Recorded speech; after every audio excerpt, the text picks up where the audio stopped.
So this is the self-development with tactics book.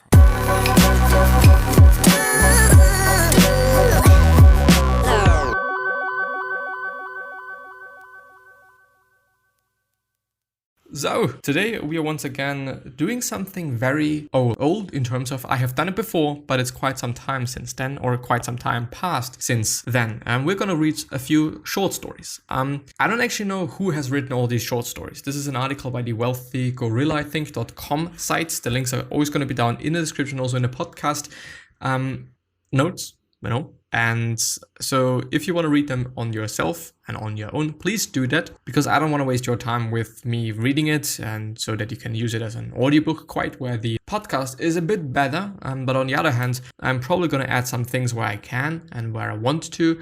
And we're going to see the 10 the 10 best short moral stories. So I have specifically search for stories with a moral, because I think that fiction is incredibly good at teaching things, and this is something that's not only my opinion, but I also think that Bill Gates himself said that in some or the other way. And so I've been searching for just moral stories but of course there's just amazing short stories out there that you can read for free on the internet. So if you're interested in reading in general, or if you just have some time for reading and maybe learning something new, then please go ahead and read some short stories. And there is probably some authors that write a couple of short stories where you then can actually satisfy your need for stories if you really get into it and stuff, But some of these stories are very short and basic. In fact, some are so basic they are most likely featured in children's books somewhere. However, the strength of the message remains the same. So here are some more of the best short moral stories. The first one is An Old Man Lived in a Village. I don't actually know if I've already read them. It could actually be the case, but anyway. An old man lived in a village. He was one of the most unfortunate people in the world. The whole village was tired of him. He was always gloomy. He constantly complained and was always in a bad mood. The longer he lived, the more vile he was becoming, and the more poisonous were his words. People avoided him because his fortune became contagious. It was even unnatural and insulting to be happy next to him. He created the feeling of unhappiness in others. But one day, when he turned 80 years old, an incredible thing happened. Instantly, everyone started hearing the rumor. An old man is happy today. He doesn't complain about anything, smiles, and even his face is freshened up. The whole village gathered together. The old man asked, "Villager, what happened to you?" "Nothing special. 80 years I've been chasing happiness and it was useless, and then I decided to live without happiness and just enjoy my life. That is why I'm happy now." An old man. And the moral of the story, because they always just point that out, don't chase happiness, enjoy your life. I'm not going to read those moral of the story thing them quite explaining the whole story. And I'm also going to go from the last story to the first story. To kind of mitigate the risks that I've already been going through them. Even though I don't know it, I just don't want to go through things twice. Anyway, the 10th one is The Lion and the Poor Slave. A slave, ill-treated by his master, runs away to the forest. There he comes across a lion in pain because of a thorn in his paw. The slave barely goes forward and removes the thorn gently. The lion, without hurting him, goes away. Some days later, the slave's master comes hunting to the forest and catches many animals and cages them. The slave is spotted by the master's men, who catch him and bring him to the cruel master. The master asks for the slave to be thrown into the lion's cage. The slave is awaiting his death in a cage when he realized that it is the same lion that he had helped. The slave rescued the lion and all other caged animals. And I'm not going to read the moral thing down, because I think that it is better for you to think about it on your own, so that you do have a bit more room and space for maybe also thinking about something different, because it doesn't necessarily have to be the case that you're just thinking about the same thing as they're thinking about, which, I don't want to mitigate the space there, or just lower or just compress the space, whatever you want to say. The Fox and the Grapes. One afternoon, a fox was walking through the forest and spotted a bunch of grapes hanging from over a lofty branch. "Just the thing to quench my thirst," he thought. Taking a few steps back, the fox jumped and just missed the hanging grapes. Again, the fox took a few paces back and tried to reach them, but still failed. Finally, giving up, the fox turned up his nose and said, "They are probably sour anyway," and proceeded to walk away. Then the next story, which is a bit longer as I'm seeing the struggle of our life. Once upon a time, a daughter complains to her father that her life was miserable and that she didn't know how she was going to make it. She was tired of fighting and struggling all the time. It seemed just as one problem was solved, another one soon followed. Her father, a chef, took her to the kitchen. He filled 3 pots with water and placed each on a high fire. Once the 3 pots began to boil, he placed potatoes in one pot, eggs in the second pot, and ground coffee beans in a third pot. He then let them sit and boil without saying a word to his daughter. The daughter moaned and impatiently waited, wondering what he was doing. After 20 minutes, he turned off the burners. He took the potatoes out of the pot and placed them in a bowl. He pulled the eggs out and placed them in a bowl. He then ladled the coffee out and placed it in a cup. Turning to her, he asked, "Daughter, what do you see?" "Potatoes, eggs, and coffee," she hastily replied. "Look closer," he said, and touched the potatoes. She did and nodded that they were soft. He then asked her to take an egg and break it. After pulling off the shell, she observed the hard-boiled egg.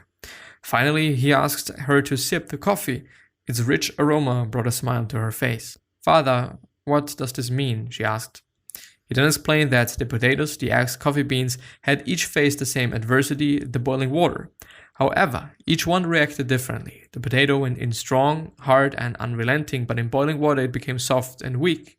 The egg was fragile, with the hint or thin outer shell protecting its liquid interior until it was put in the boiling water. Then the inside of the egg became hard. However, the ground coffee beans were unique. After they were exposed to the boiling water, they changed the water and created something new. "Which one are you?" he asked his daughter. "When adversity knocks on your door, how do you respond? Are you a potato, an egg, or a coffee bean?" And we always react to things differently, because we are all different. 2 friends and the bear. Vijay and Raju were friends. On a holiday, they spent walking into a forest, enjoying the beauty of nature. Suddenly, they saw a bear coming at them. They became frightened. Raju, who knew all about climbing trees, ran up to a tree and climbed up quickly. He didn't think about Vijay, or whatever. Vijay had no idea how to climb the tree. Vijay thought for a second. He'd heard animals don't prefer dead bodies, so he fell to the ground and held his breath. The bear sniffed him and thought he was dead, so it went on its way. Raju asked Vijay, "What did the bear whisper into your ears?" Vijay replied, "The bear asked me to keep away from friends like you," and went on his way. This is a fucked up story. I don't like it. The greedy lion. It was an incredibly hot day and a lion was feeling very hungry. He came out of his den and searched here and there. He could find only a small hare, or har, whatever. He caught the har with some hesitation. "This har can't feel my stomach," thought the lion. As the lion was about to kill the hare, a deer ran that way. The lion became greedy. He thought, "Instead of eating the small hare, let me eat the big deer." He let the hare go and went behind the deer, but the deer had vanished into the forest. The lion now felt sorry for letting the hare off. Well, of course, for the lion it is a bad situation, and a little bit of a bad situation. But of course, for the hare, or however you actually pronounce it, it is amazing and it is good. But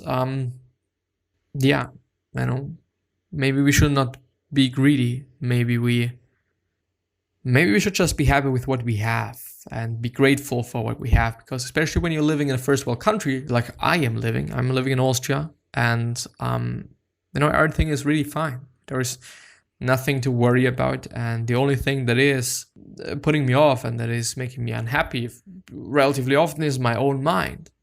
And it is something that I can control.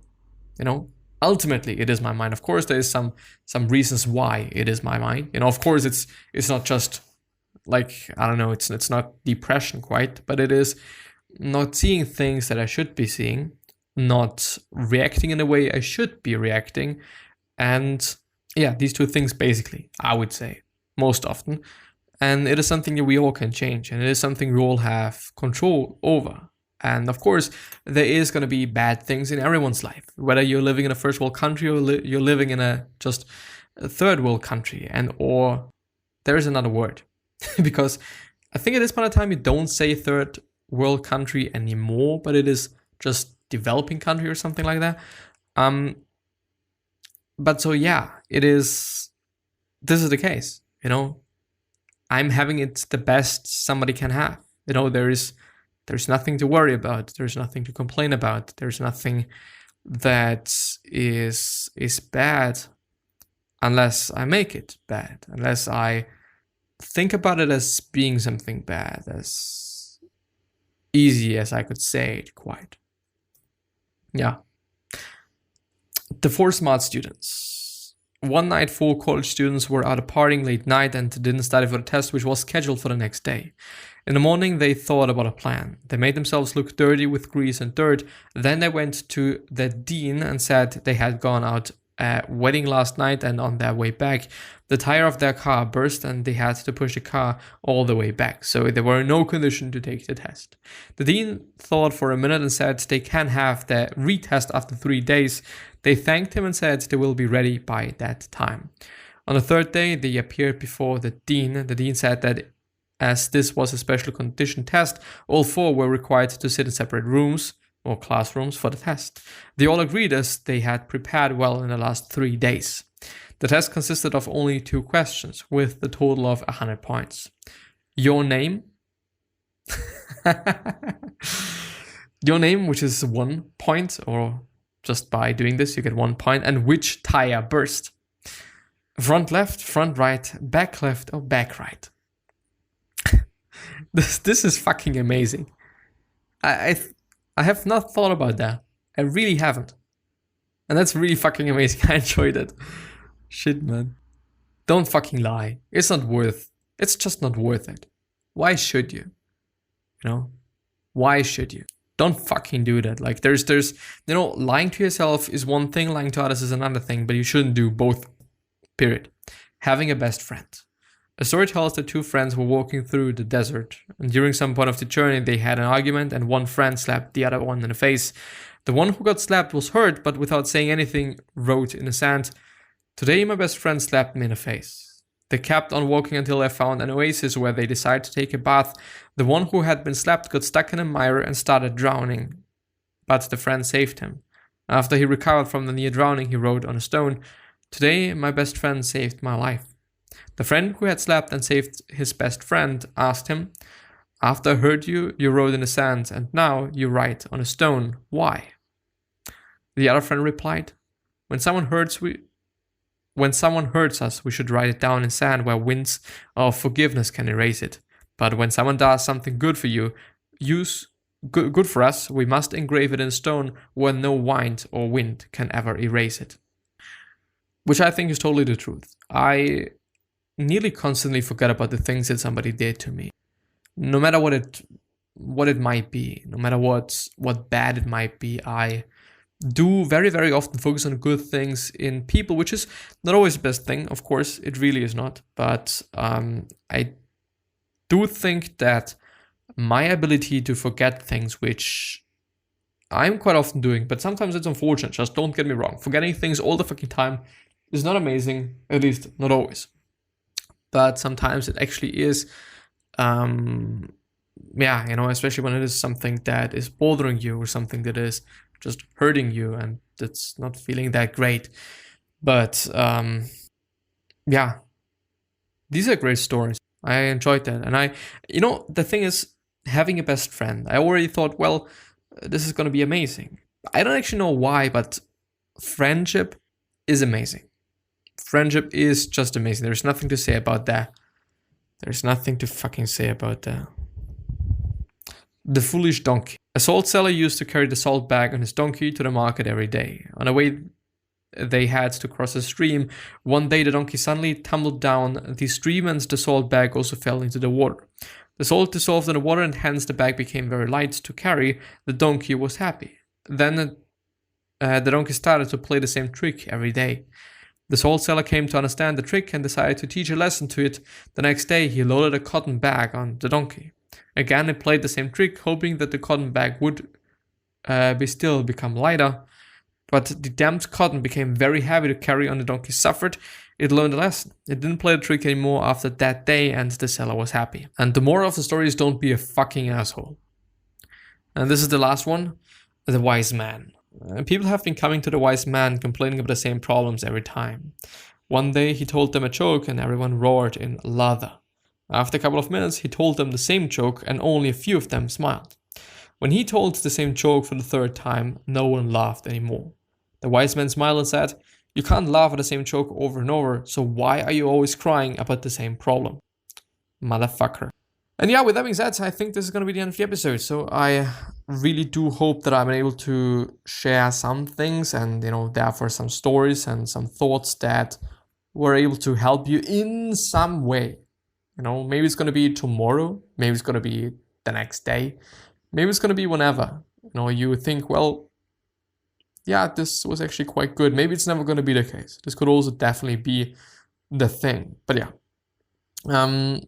I wish you the best health of happiness and all success, and also hope that you're going to remind yourself and you're going to be remembered, which basically means your legacy and basically means just being a nice person and then being remembered as a nice person, which is a pretty fucking cool thing. 3 other questions that I'm having for you are: why are you here? What are you trying to change and what is bothering you the most? These 3 questions are hopefully going to show you your purpose and maybe even a business idea, which is a pretty fucking cool thing. One last thing that I want to give you is, or ask you is, what could you essentially say to another person that is indeed going to change their life? Because I totally believe that we all can say something, that we all can communicate something that's indeed going to change somebody's life. And with that being said, bye-bye, and please take care of yourself, your family members, and everyone you love. Period.